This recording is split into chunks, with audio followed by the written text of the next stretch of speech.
Salut amis madrilènes, j'espère que vous allez bien. On est parti pour la vidéo du jour, vidéo d'avant-match de cette rencontre opposant l'Atlético Madrid au Real Madrid ce soir. Le derby juste avant la trêve internationale.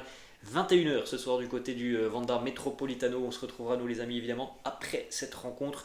Bon, aux alentours de 23h30. On va démarrer les amis premièrement avec une petite information qui concerne la Castilla de Raúl qui s'est imposée hier 5 buts à 1 face à l'équipe de Sanse.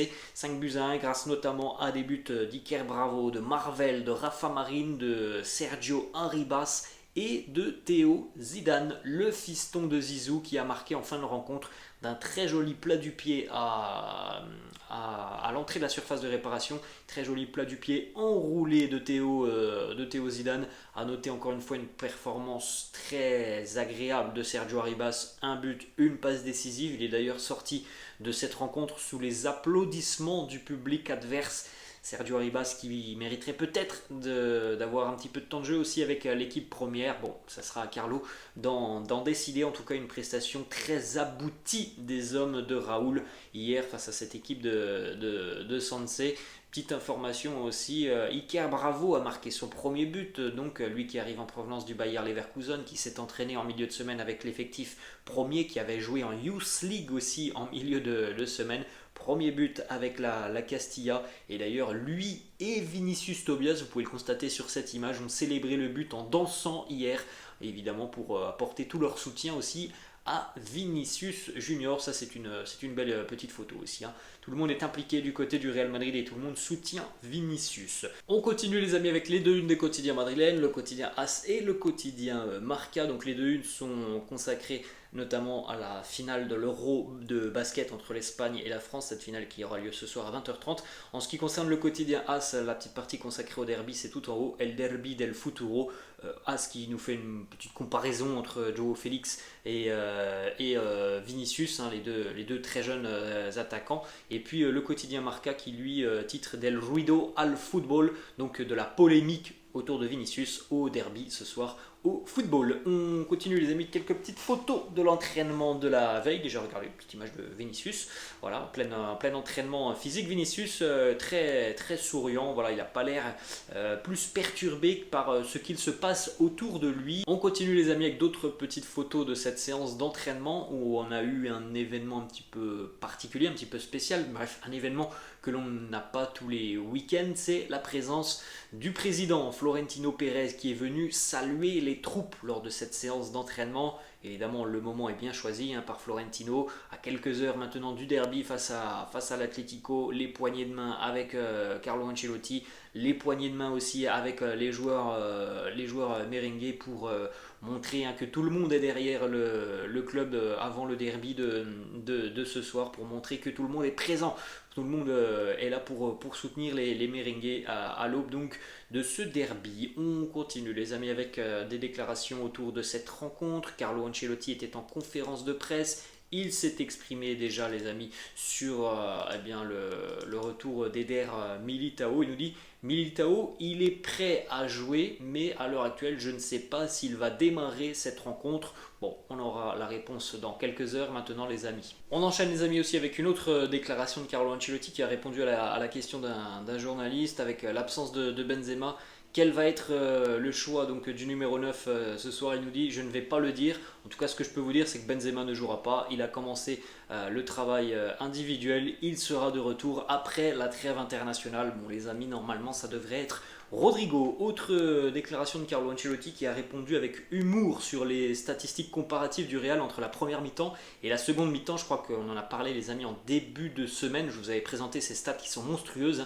Le Real en seconde mi-temps c'est imbattable. Je crois que c'est 15 buts marqués pour 0 encaissés. C'est beaucoup moins positif en première mi-temps. Carlo qui répond: on marque beaucoup plus de buts en seconde mi-temps. Eh bien on essaye d'utiliser cette stratégie de la fatigue. Nos adversaires pensent que l'on est fatigué et on tire avantage de cela. Donc évidemment il a sorti cette déclaration avec un grand sourire. C'était sous la forme de l'humour. Il n'y a aucune stratégie comme ça du côté du Real Madrid. Mais en tout cas ce que l'on peut dire, c'est que le Real physiquement est toujours supérieur à son adversaire.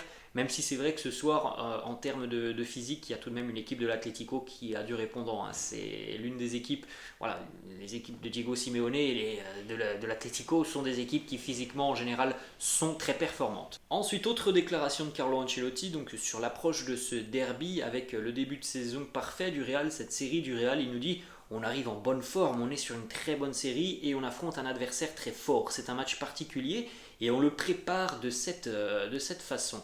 Le derby, il nous dit, ce sera un match très serré, ce sera un duel et un vrai bon match de football car il y a de très bons joueurs des deux côtés. Le match sera ouvert et il y a une rivalité normale. Alors je ne sais pas ce qu'il a voulu dire par le match sera ouvert.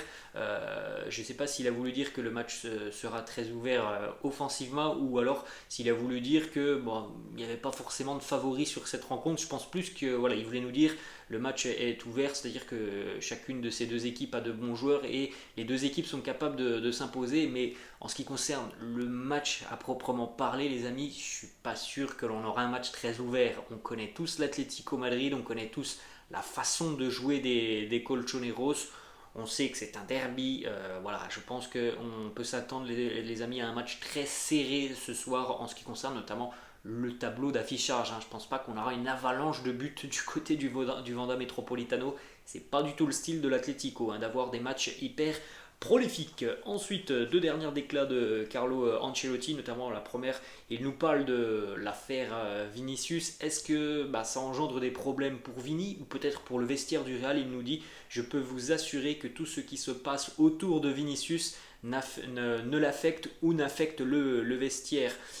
Ça n'affecte personne dans ce groupe. Nous sommes concentrés sur le match. Nous ne parlons exclusivement que de football et de terrain. Dernière déclaration de Carlo Ancelotti sur la relation de Diego Simeone avec ses joueurs et son club de l'Atlético. Il nous dit: la relation entre Diego et le club est exceptionnelle et je pense que c'est pour ça qu'il a eu autant de succès ici du côté de l'Atlético. Les amis, on rappelle tout de même que Diego Simeone, c'est actuellement l'entraîneur en Europe qui a la plus longue longévité sur un banc de touche. Ça fait plus de 10 ans que Diego Simeone est l'entraîneur de l'Atlético Madrid et c'est évidemment une énorme performance quand on voit maintenant à quel point un entraîneur peut très rapidement être dégagé. Ce que fait Diego Simeone avec l'Atlético est tout de même incroyable. Petit déclat de Diego Simeone d'ailleurs qui nous dit: le Real Madrid c'est une équipe extraordinaire avec de jeunes footballeurs qui font la transition avec d'autres qui performent à un très haut niveau depuis des années. Cela en dit long sur eux et c'est pourquoi ils rivalisent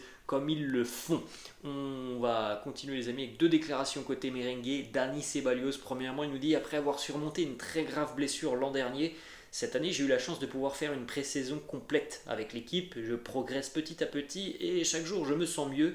Je suis très à l'aise au sein de l'équipe. Dani Ceballos qui nous parle du match, il nous dit: j'imagine un match très compétitif. L'Atlético est une équipe très forte, très solide. Ils encaissent peu de buts. On doit se concentrer sur la construction de notre jeu. Nous avons aussi des joueurs qui font la différence et c'est un plus pour nous. On termine les amis avec déjà premièrement le groupe retenu par Carlo Ancelotti pour ce court déplacement ce soir du côté du Wanda Metropolitano. Donc on l'a dit, Karim Benzema est absent, il ne s'est pas entraîné hier. Absence aussi de Lucas Vazquez. On signale le retour d'Eder Militao. Alors voilà les amis, les compositions d'équipe probables du quotidien AS. On va regarder que celle de AS aujourd'hui puisque Marca, je vous en avais parlé il me semble jeudi je crois, de la composition du quotidien Marca et elle n'a pas changé. Donc voilà la composition du quotidien AS: Militao à la bas en charnière, Carvajal à droite, Ferland Mendy à gauche, au milieu de terrain Tchouaméni, Modric et Kroos. Donc quand Marca nous avait annoncé vendredi la présence d'Eduardo Camavinga, moi j'avais émis des doutes. Bon, As nous annonce qu'il ne devrait pas être titulaire mais plutôt Toni Kroos. On attendra la confirmation dans l'après-midi les amis, ou en fin d'après-midi. Et puis donc offensivement, on fait Fede Valverde, Vinicius et Rodrigo qui devraient occuper le poste de numéro 9. Vous pouvez jeter un petit coup d'œil aussi les amis à la composition de l'Atlético Madrid. Alors Marca nous avait annoncé Mateusz Cunha le quotidien AS nous annonce Alvaro Morata, pas de Griezmann évidemment, hein, vous connaissez tous la situation d'Antoine Griezmann. En tout cas, c'est une équipe voilà, très, très solide du côté de l'Atlético Madrid. Et puis Yann Oblak hein, qui est présent. Diego Simeone l'a bel et bien confirmé en conférence de presse. Voilà les amis, la fin de cette vidéo. J'espère que ça vous a plu. N'hésitez pas comme d'habitude de lâcher un petit pouce bleu. N'hésitez pas non plus à vous abonner à la chaîne. Moi je vous laisse les amis et je vous dis à ce soir pour un débrief qui s'annonce très sympa hein, pour ce derby entre l'Atlético et le Real. Allez, je vous laisse les amis et je vous souhaite une très bonne journée. Ciao.